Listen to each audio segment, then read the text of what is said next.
Today we have been at war for almost 9 years with the global war on terror. During this period, and the fact that there is a high probability of being deployed to a combat environment has not deterred our dedicated young men and women from volunteering to serve and defend our country in our military.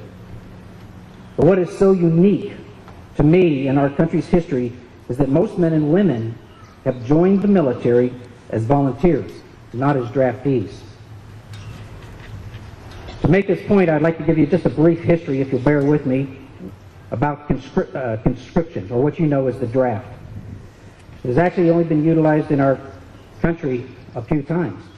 During the American Revolutionary War, the states sometimes drafted men for the militia or to fill the Continental Army units. But the central government did not have the authority to conscript at that time.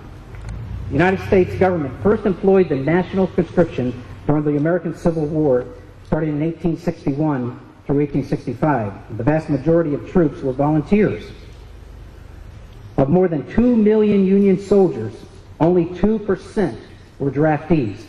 The other 6% were paid substitutes, but everybody else, 92% were volunteers.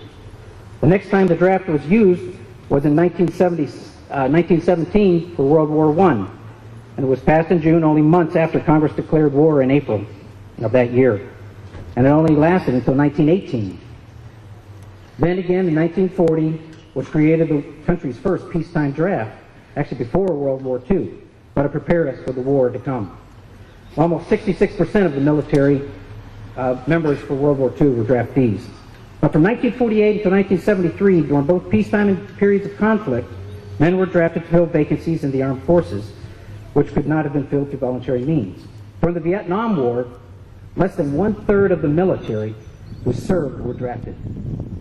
President Nixon eliminated the draft during his time, and President Carter reenacted the selective service registration without an official draft to prepare the country better for any unforeseen hostilities. Now I'm sure you're asking yourself, why am I listening to a history on the draft?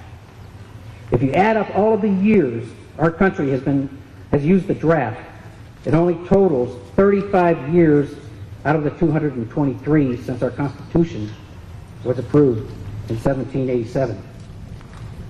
That means that the great majority of men and women who have served our country faithfully, and those who pay the ultimate sacrifice, have done so voluntarily. They understood it was a service that was critical to support the freedoms provided by our Constitution. Every military member takes an oath of office upon entering the armed forces, and it begins, "I do solemnly swear that I will support and defend the Constitution of the United States against all enemies, foreign and domestic, and that I will bear true faith and allegiance to the same," and so on and so on. If you listen closely, what you heard was they swear to support and defend the Constitution of the United States. They don't swear to defend mom or dad or the president or members of Congress, but the Constitution of this great nation and all that it stands for. We need to truly honor and thank all military members for willingly sacrificing the comforts of home, time with family, business opportunities, all because of their dedication to their country. Those things that we stay behind, or those of us that stay behind and we enjoy those benefits, we usually take for granted. But our soldiers, sailors, airmen, and Marines, they face significant risks. Risks that the majority of Americans can never understand. Even in routine training and operations, such as jumping out of perfectly good airplanes or spending weeks on a submarine underwater. This training is risky because it has to be as realistic to a combat environment as possible so that they are tougher than the actual stresses of war.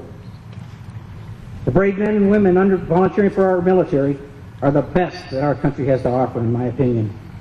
I can personally attest to this fact, having served in Iraq in 2004 with our young soldiers, sailors, airmen, and Marines. They are smart, dedicated risk takers who understand that freedom was and is never free. When they return home, in my opinion, they are often the best candidates for industry and for the local communities due to their demonstrated ethics, morals, and loyalty to the service and country. We must remember that we will always have to fight to retain our liberties granted to us by our Constitution, because no other country in the world has given its citizens the same extent of freedoms, and therefore there is some envy and jealousy towards what we have attained. There are far too many within as well as outside the United States who would like nothing better to insert more control over the citizens of the United States by subverting, twisting, or eliminating our Constitution to meet their own ends. Make no mistake that we are attacked daily with an ideology intent on defeating or transforming America into a totally new form of government, sometimes in the name of progress or correctness, but the results could likely be a country that you would no longer recognize, and the liberties that you enjoy today. Only because of our dedicated military and the sacrifices that they have made over the years do we enjoy the best quality of life and the freedoms in the world. To lose those freedoms due to apathy or neglect in taking care of our country, or to get involved would discredit all of those who have died to retain those constitutional freedoms. In this part of the country, many of you have been touched by the military because Pennsylvania has a very high rate of veterans, especially compared to some other regions of our country. And this is a true sign of the values that you have instilled in our youth over the decades, and I am proud to say that I am a Pennsylvanian and a resident of Smethport. So how do we continue to focus on the sacrifices of so many service members who have paid the ultimate sacrifice for our Constitution and our way of life? Coming out here today is a great start to recognize our fallen heroes and the importance of their sacrifice. To help educate and remind Americans about the true meaning of Memorial Day, the National Moment of Remembrance resolution was passed by Congress in 2000, which asked each of us at 3 p.m. today, local time, to voluntarily and informally observe in their own way a moment of remembrance and respect, pausing from whatever they are doing for a moment of silence.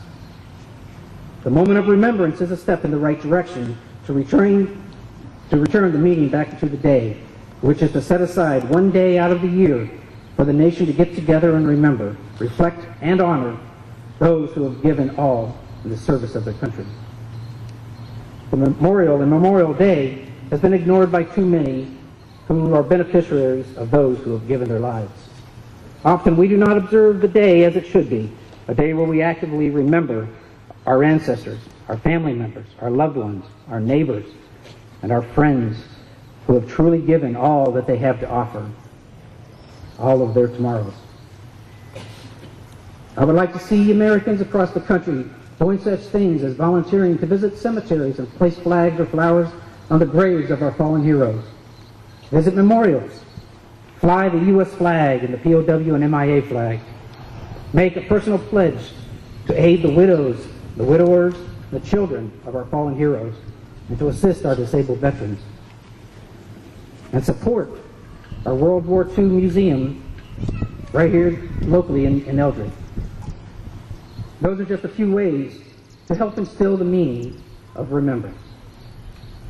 I would also like to ask our local schools to teach the words of the entire Constitution, to reach out to the community, families, and veterans to learn their stories and teach them in our schools to our children so they hear firsthand our local history and our heroes. History is our most important tool to ensure that we learn the good and the bad of the past so that we don't repeat the bad and we repeat the good. So we have a chance with our living heroes here in Smethport and locally to visit our schools and educate our children firsthand. How incredible is that? But my wife made me make a promise that I would follow the Army motto for all officers, and that is to be seen, to be short, and to be gone with my speech. So I'd like to close with a short quote on Memorial Day from W.J. Cameron. It reads, "Perform then this one act of remembrance before this day passes. Remember, there is an army of defense in advance that never dies and never surrenders, but is increasingly recruited from the eternal sources of the American spirit and from the generations of the American youth." Thank you all again. God bless you, our veterans, and our Constitution. God bless America.